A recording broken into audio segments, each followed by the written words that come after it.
We're stopped at Columbia Way in Columbia. He's just flipping us off, walking away. Aujourd'hui, les deux fusillades montrent clairement que les suspects se sont eux-mêmes précipités au devant du danger en s'en prenant à des personnes qui étaient tout sauf faciles à intimider. Dans la première affaire, un homme a fait irruption dans une supérette, a sorti une arme pour menacer tout le monde et s'est retrouvé face aux forces de l'ordre. Un seul tir, effectué à longue distance par un officier chevronné, a suffi pour mettre fin à la situation instantanément. D'affaire, le suspect a encore choisi le pire adversaire possible. Il a provoqué un policier déjà suspendu à 2 reprises en 4 ans en lui adressant un doigt d'honneur, puis a agité une arme factice comme si de rien n'était. Ce geste a largement suffi pour offrir à l'agent une 3e suspension à ajouter à son dossier. Vers midi, le 21 mai 2024, à Austin, au Texas, aux États-Unis, l'agent de patrouille James repère un véhicule signalé par le système automatisé comme potentiellement volé, garé dans une station-service au sud de la ville. Il décide de l'observer et aperçoit le conducteur sortir tout juste d'une supérette. What's up, man? Come here, man. Get over here. 205, he's not complying. He just went back in the store. Voyant l'homme faire soudain demi-tour pour rentrer de nouveau dans la supérette, l'agent ressent immédiatement que quelque chose cloche. Il informe aussitôt le centre de commandement de la situation. Au même moment, un autre collègue arrive sur place. Comme personne ne sait exactement ce qui se passe à l'intérieur, ils choisissent de ne pas prendre de risques. Tous deux restent à l'entrée en attendant du renfort. Hispanic male, skinny, bunch of tattoos all over his arms and legs. Soudain, un coup de feu retentit depuis l'intérieur. À ce moment-là, hormis le suspect, il n'y avait qu'un employé en train de préparer des burritos et le gérant du magasin. Juste après le tir, le gérant s'enferme précipitamment dans son bureau tandis que l'employé sort son téléphone pour filmer toute la scène. I swear I just heard a gunshot.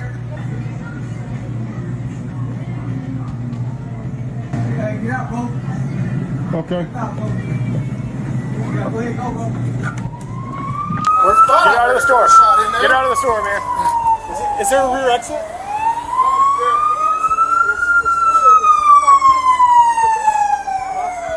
Le suspect ne s'en prend pas à l'employé, mais le gérant reste coincé à l'intérieur, la porte arrière étant verrouillée, la supérette ne dispose plus que d'une seule issue, l'entrée principale. Peu après, plusieurs unités de renfort arrivent sur les lieux. Une policière de l'unité cynophile, venant tout juste d'arriver, pénètre immédiatement dans le magasin avec son chien d'intervention. Last time I saw him was in that back room. He's still there. Hey, get your hands off! Gun! 205, he's got a gun. Hey, drop it and put your hands up now!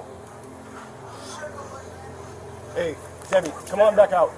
Come back out with us. Hey, let's move over. Back up to the car, back up to the car. 205, we're backing up to the car. Get out of here, dude. He's got a gun. Get out of here. L'employé, tout juste sorti de la zone de danger, continue de filmer la scène avec son téléphone, comme s'il n'avait absolument pas peur des coups de feu. Pendant ce temps, les agents, parfaitement conscients que le suspect est armé, ne peuvent pas se permettre de foncer à l'aveugle. Ils sont contraints de tenir leur position à l'unique sortie et d'attendre l'arrivée de renforts supplémentaires. Call him right now, call him. 205, there might be one employee locked in the office. I'm gonna try to grab my rifle. I'll move up with you.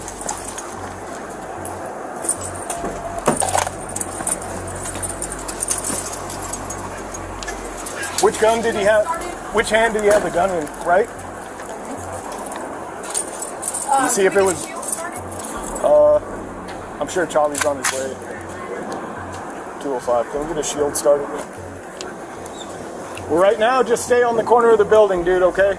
L'employé reste encore à proximité. Peu après, plusieurs services de police locaux, ainsi que l'équipe du SWAT, arrivent sur place. Des drones, des robots de désamorçage et même un hélicoptère sont mobilisés. Après 4 heures de tension, alors que la lumière commence à décliner, les images captées par le drone montrent l'équipe du SWAT utilisant un véhicule blindé pour briser la façade vitrée et projeter du gaz lacrymogène à l'intérieur.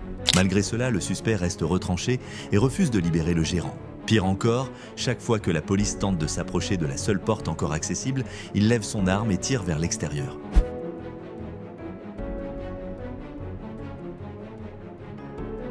Pour garantir la sécurité de l'otage, les forces de l'ordre sont contraintes de suspendre toute action offensive.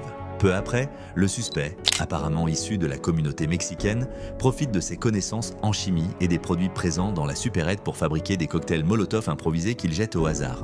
Ce geste crée un danger extrême, aussi bien pour les unités déployées à l'extérieur que pour le gérant toujours coincé à l'intérieur. Pendant ce temps, à l'extérieur, Ryan, un opérateur du SWAT, a déjà installé sa carabine et observe attentivement sa cible à travers une lunette de tir à faible grossissement.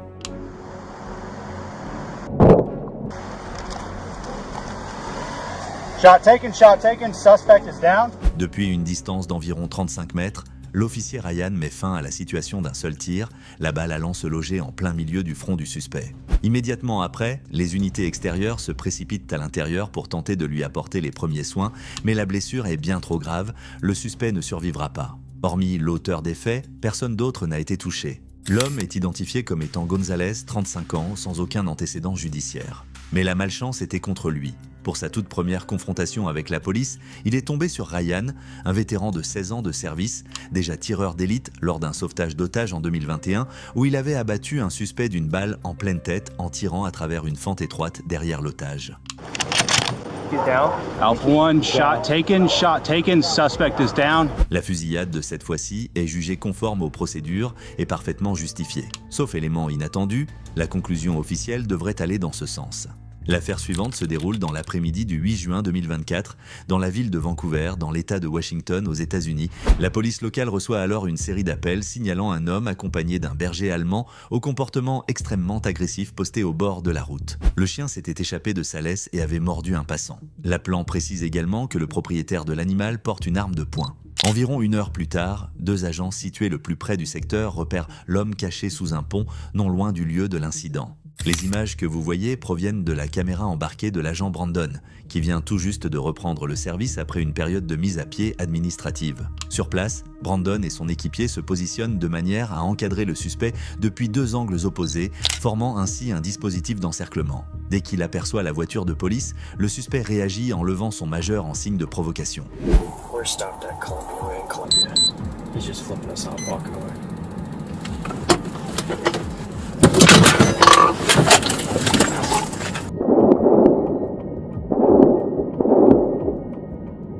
En le voyant brandir son doigt d'honneur tout en agitant un objet ressemblant à une arme, l'agent Brandon sort aussitôt de son véhicule, prêt à réagir avec la force nécessaire. Presque au même moment, le suspect jette l'objet au loin, mais les agents continuent malgré tout d'ouvrir le feu dans sa direction. La séquence suivante provient de la caméra de l'autre policier. We're stopped at Columbia Way in Columbia. He's just flipping us off, walking away.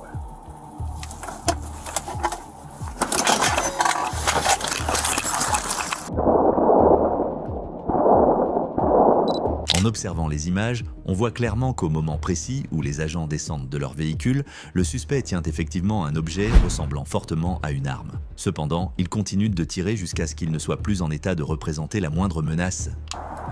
21 suspect is down, guns away from him. I need units code 3. I need Columbia Street shut down. I need next units to come into us from the north. That's going to be our best avenue. 11, come to me over here. Come to me over here. Actually, you're good if you have eyes on there. Hey, do not move. Do not move. We're going to help you, okay? If you reach for any weapons, force may be used against you again. Des renforts commencent à arriver par vagues successives. Pendant que les équipes se déploient, l'agent Brandon reste d'un calme absolu et va même jusqu'à coordonner ses collègues tout autour de lui. I need you to stay back. Stay back over there. He got out, just pointed the gun directly at me, dude. Guns down over here. Bien que le suspect ait jeté l'arme au sol un peu plus tôt, les agents maintiennent le niveau d'alerte maximal. Ce n'est qu'environ 2 minutes plus tard qu'ils commencent à s'approcher. Le berger allemand, toujours collé à son maître, ne cesse d'aboyer bruyamment en voyant la police avancer. I'm gonna come to your right, Josh. Please do not move!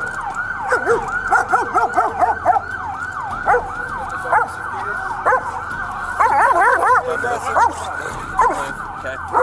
Hey. Hang on. You can 40 the dog, I think, at this point. We gotta get him.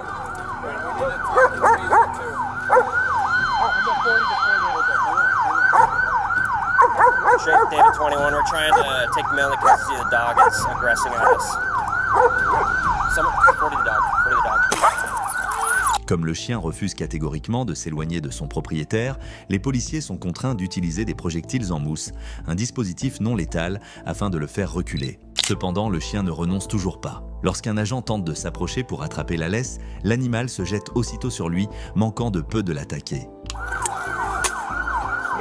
Finalement, un policier parvient à poser le pied sur la laisse, maîtrisant le chien et l'attachant à un point fixe à proximité. Une fois l'animal empêché de charger, les agents commencent à prodiguer les premiers soins au suspect. Toutefois, malgré leurs efforts, ils ne parviennent pas à le maintenir en vie. L'identité du suspect est rapidement confirmée. Vadim, 43 ans.